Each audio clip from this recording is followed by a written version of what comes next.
आज वाटपाच्या डाळीची रेसिपी शेअर करणार आहे। अर्धी वाटी तुरीची डाळ, त्याचप्रमाणे पाव वाटी मूग डाळ। आता हे 3 पाण्यातून स्वच्छ धुवून घेऊया। आता डाळ 3 वेळा स्वच्छ धुवून घेतलेली आहे। शिजायला ठेवताना यामध्ये 2 वाट्या पाणी ऍड करायचं आहे।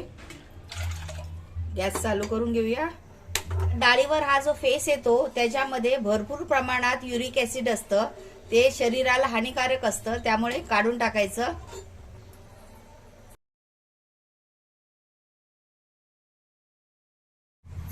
फेस काढून झाला। आता यामध्ये हळद ऍड करायची आहे।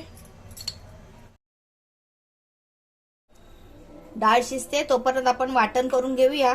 इथे पाव वाटी फ्रेश खोबरं घेतलेलं आहे, त्याचप्रमाणे 4 लसूण पाकळ्या, 2 हिरवी मिरची, पाव टीस्पून पेक्षा थोडं कमी जिरं, कारण आपल्याला फोडणीला पण जिरं घ्यायचं आहे, आणि कोथिंबीर।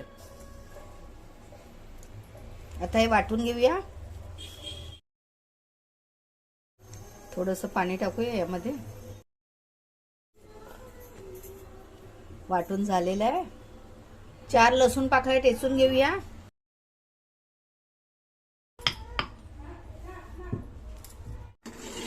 डाळ बऱ्यापैकी शिजली आहे। आता फोडणी करून घेऊया। फोडणीसाठी 1 टेबलस्पून तेल तापलेलं आहे।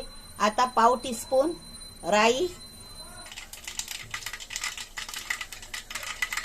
तडतडली की लगेच जिरं, 1 डाळी कढीपत्ता, त्याचप्रमाणे हिंग, ठेचलेला लसूण, आणि आता डाळ फोडणीला द्यायचे।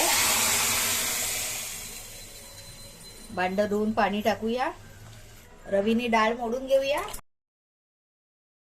आता डाळीला उकळी आलेली आहे।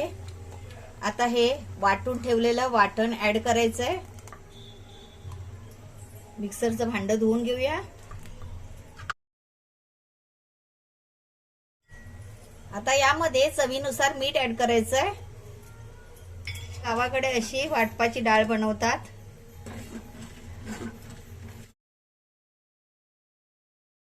आता गॅस बंद करूया। थोडीशी कोथिंबीर भुरभुरायची। तर मंडळी, अशा प्रकारे वाटपाची डाळ तयार आहे। रेसिपी आवडली तर लाईक करा, शेअर करा। चॅनलवर नवीन असाल तर चॅनलला सबस्क्राईब करा।